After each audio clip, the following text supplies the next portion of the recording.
Isolation doesn't always come with a warning.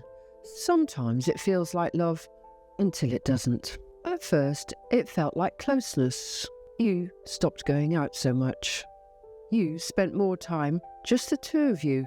You thought, this is what connection looks like. And maybe it was, in the beginning. But slowly, something shifted. You stopped messaging certain friends. You cancelled plans more often. You started keeping things to yourself. And now, when you look around, you realise you're alone. And the worst part? You didn't even see it happening. Isolation is never obvious at first. It doesn't start with a demand, it starts with a subtle suggestion.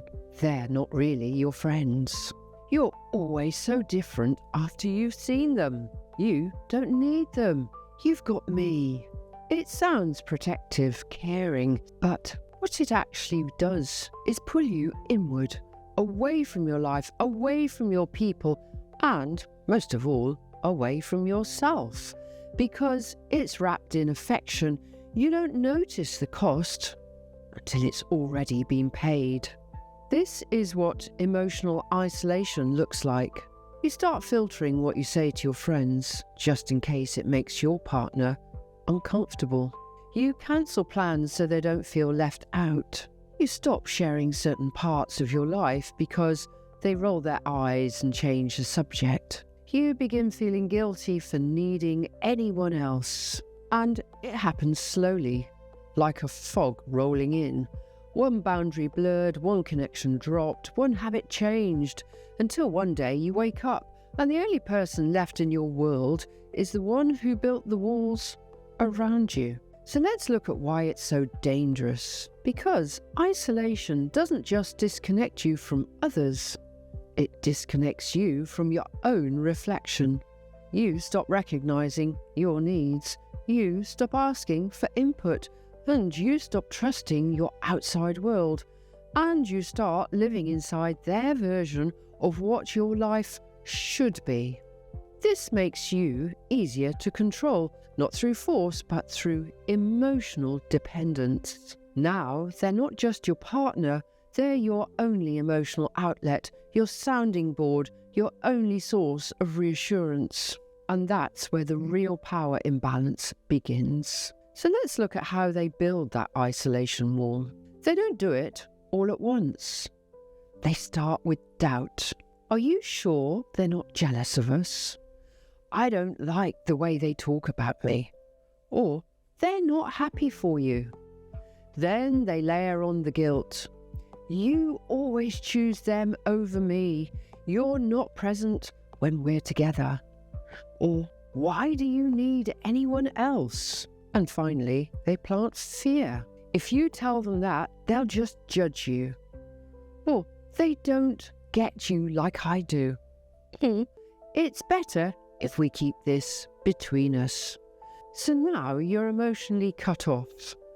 You're still free to do what you want, but everything outside the relationship feels wrong, shameful, or disloyal. And that's not freedom. That's emotional capture. So why didn't you see it? Because isolation is seductive. It can look like deep intimacy, just us against the world bonding, total devotion, soulmate connection. But if someone's love makes you smaller, more distant, more dependent, that's not love. That's subtle possession and control. And the fact that you didn't notice at first, that's not on you. Because the best isolation doesn't feel like a prison cell. It feels like a honeymoon suite. Until it doesn't. So let's look at how you find your way back. Firstly, take an inventory of your life before and after. Who did you regularly talk to? What lit you up? Where did your support come from? Now ask, where is all of that now? Then rebuild outside connections without shame. You're allowed to have friends, family, spaces of your own.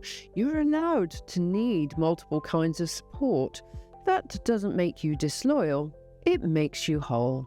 Then test their response and say, I've been feeling a little disconnected from the people I used to be close to. I want to rebuild that. Then watch how they react. Do they encourage it, or do they make it about them? Do they support you or subtly sabotage it? Their reaction tells you absolutely everything. Then reconnect with yourself. The most dangerous part of isolation isn't losing others, it's losing you.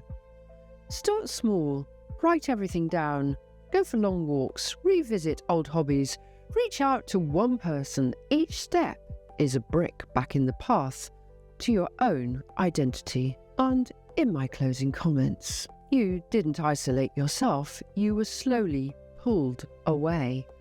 And now the silence around you isn't just external, it's internal. But you don't have to stay here. You don't have to justify it, and you don't have to make it okay. You just have to say, I miss myself.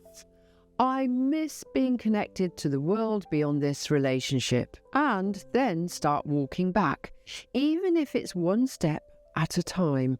Because the people who love you will always want to see you expanded, not erased. And if your world has gotten smaller since they entered it, you don't need better boundaries. You need your freedom back.